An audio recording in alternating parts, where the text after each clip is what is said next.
the world ended quietly. In the small Montana town of Clearwater, people gathered on their porches to watch the sunrise like they did every morning. But that day, the light never came. The sky remained bruised purple, frozen in an eternal twilight. Birds fell silent, streetlights flickered until they burned out, and at 6:23 a.m., every clock in America stopped. Panic spread fast. Power grids failed, phones went dead, and satellites above the Earth began to spin out of control. The government called it a temporary solar disruption, but those who stared too long into the horizon swore they saw something move in the dark. Across the country, whispers began, about a low hum beneath the earth, about shadows that stood still too long. And then, on the fourth night, the stars disappeared too. The darkness didn't just cover the world. It began to swallow it. The United States went into lockdown as the darkness deepened. Operation Black Sky was activated, a last resort protocol created for cosmic emergencies. The president appeared on every remaining network, his voice shaking as he urged calm. But halfway through his speech, the feed cut to static, then to a faint whisper. "You took our light. Now we take your world."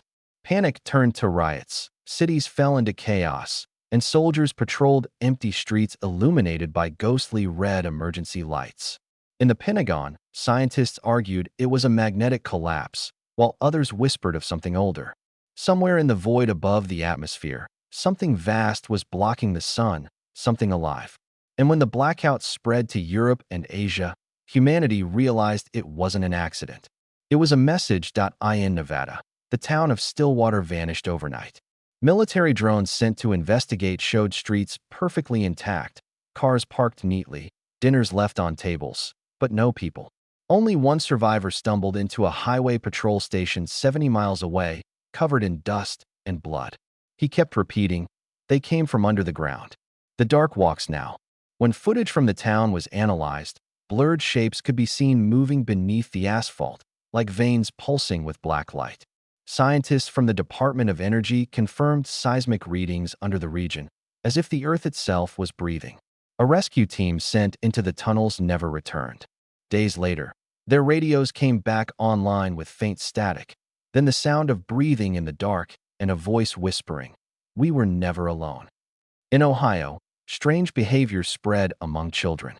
They woke up at the exact same time each night, speaking in unison about the ones who come with the dusk. They drew circular sun symbols glowing faintly under ultraviolet light. A priest declared it a spiritual test, while a physicist argued it was electromagnetic interference affecting the brain. But when both went missing after visiting the children's homes, panic took root.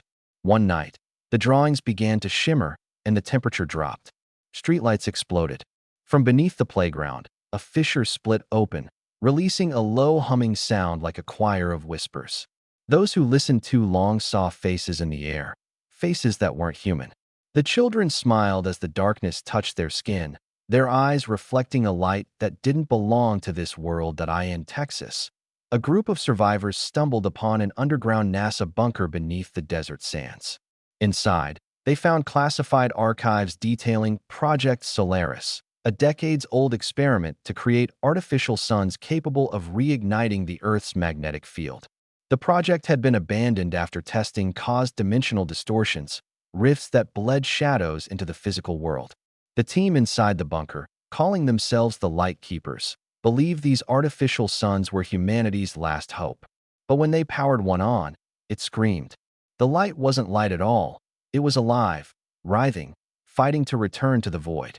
The darkness outside reacted violently, swirling around the bunker like a storm. The survivors realized too late that the light they had unleashed was not salvation. It was something the darkness had been keeping trapped. Time began to break. Across America, survivors noticed clocks running backward and radio stations broadcasting fragments of conversations from days before. A scientist in Colorado discovered that time was looping every midnight, but slightly differently each time, as if reality itself was replaying and rewriting. People started hearing their own voices on the radio, begging for help from timelines that no longer existed. Video cameras showed empty rooms that recorded shadowy figures standing where no one was. The world was unraveling, folding upon itself, trapped in a loop of endless night. Those who stayed awake long enough began to lose their reflections. They whispered of hearing the same word over and over through the static: return. And every time the clock struck 12 o'clock, the darkness outside seemed to move closer. The last organized resistance came from New York City. Scientists and soldiers gathered around a plan to use the artificial suns recovered from Texas and reignite daylight, at least for a moment. Massive light cannons were placed across the skyline, ready to fire simultaneously. When they did, the sky erupted into blinding brilliance. But what the light revealed was worse than anyone imagined. The darkness wasn't gone, it was alive. Billions of blackened figures fused into buildings, streets, even the clouds themselves, frozen in mid-motion, waiting. The light burned through them, but for every shadow destroyed, two more rose. The city turned into a war zone between blinding fire and creeping blackness. And amid the chaos, one truth became clear: the darkness was not invading. It was reclaiming what once belonged to it. In the final days, the survivors sent their last message from a collapsing bunker deep beneath Washington, D.C. The sun, they discovered, hadn't died. It had been taken, swallowed by an ancient entity feeding on human consciousness. Every moment of fear, every scream in the dark, was energy for its rebirth. The last scientist alive recorded a final transmission. We thought we could own the light. We were wrong. It was never ours. As the world went silent, the last city lights flickered out, leaving only the hum of the endless night. The darkness whispered across the empty earth, gentle and final. We kept waiting for the sunrise, but midnight was forever.